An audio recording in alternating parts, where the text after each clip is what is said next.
अभी तक आपने पढ़ा फंडामेंटल ड्यूटीज के बारे में, प्रियम्बल के बारे में हम लोगों ने चर्चा की थी, हमने फंडामेंटल राइट्स की भी चर्चा की थी। आज हम थोड़ा डीपीएसपी की बात करते हैं, directive principles of state policy. आपको पता है ये बात, ये डीपीएसपी भी राइट्स हैं। Many people will not believe this, DPSP भी राइट्स हैं।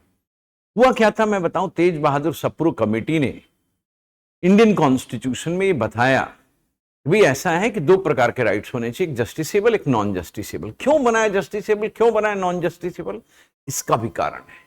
देखिए, हर राइट्स को आप इन्फोर्स नहीं कर सकते।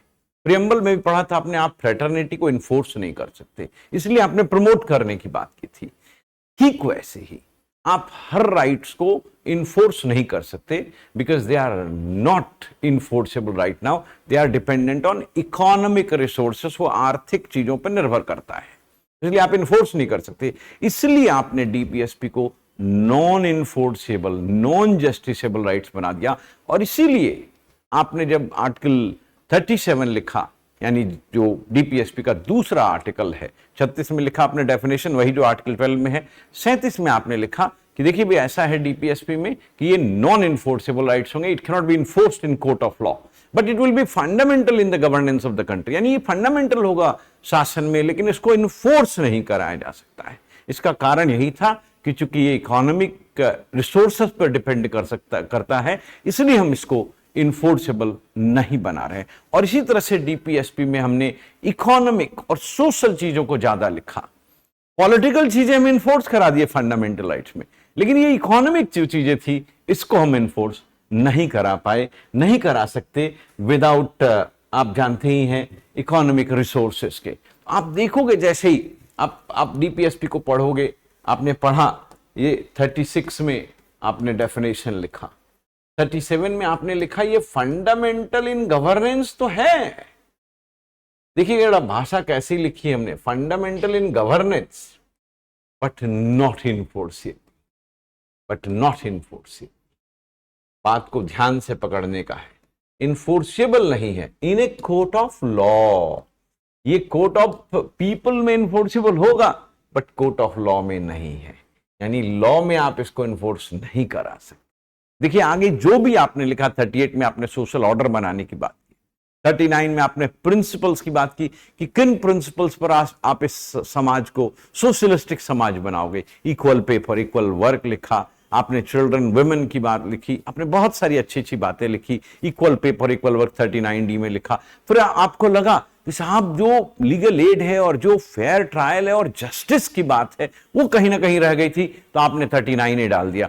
देखिए इस डीपीएसपी में प्रियम्बल को तो हम ट्रांसलेट कर ही रहे हैं, लेकिन जो चीज कमी थी उसको हमने लगातार अमेंडमेंट से जोड़ने का प्रयास किया। तो 42nd अमेंडमेंट से हमने कई सारी चीजें इसमें जोड़ी, 8 बार इसको हमने अमेंड किया है, कई सारी चीजें जोड़ी। और 42nd अमेंडमेंट से हमने इसमें 4 चीजें जोड़ दी।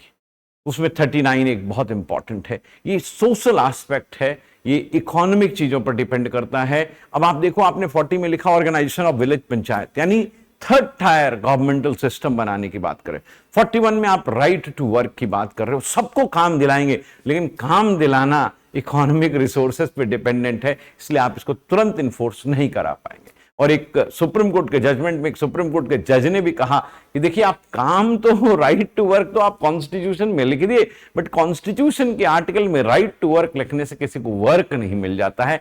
बात को समझिएगा ध्यान से। उसके बाद आप आगे साहब क्या, मैटरनिटी रिलीफ, यानी आप कल्याणकारी काम करेंगे। आपको पता ही होगा मैटरनिटी बेनिफिट एक्ट है और अब 26 महीने का मैटरनिटी जो है लीव मिलता है महिलाओं को। फिर आप देखो इसमें आपने लिखा था लिविंग वेजेस देने की बात, इंडस्ट्रीज की बात, कोऑपरेटिव सोसाइटीज की बात 43A और 43B में। फिर 44 में आपने लिख दिया साहब हम पूरे देश के लिए यूनिफॉर्म सिविल कोड बनाएंगे,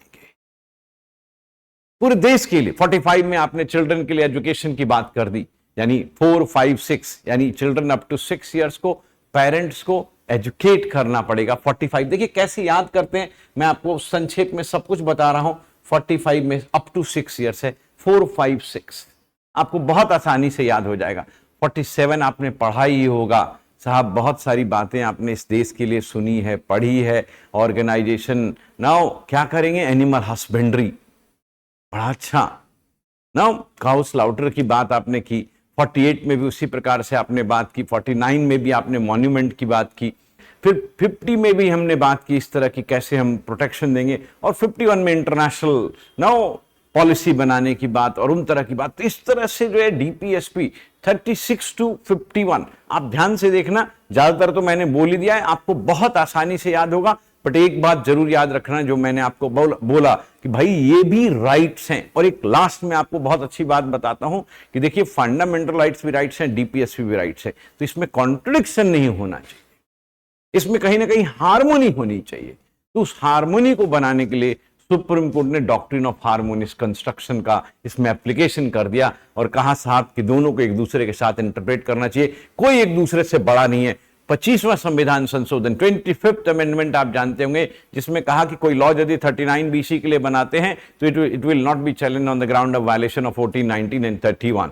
उसको हमने अपहेल्ड भी किया कि ये बड़ा बैलेंस्ड व्यू है। बट 42nd अमेंडमेंट में हमने एक गलती करी इंदिरा गांधी ने एक गलती किया उसमें कि सरकार ने, जिन्होंने कह दिया कि नहीं सारे DPSP will have primacy over 14, 19 and 31, supreme court ने इसे निरस्त कर दिया।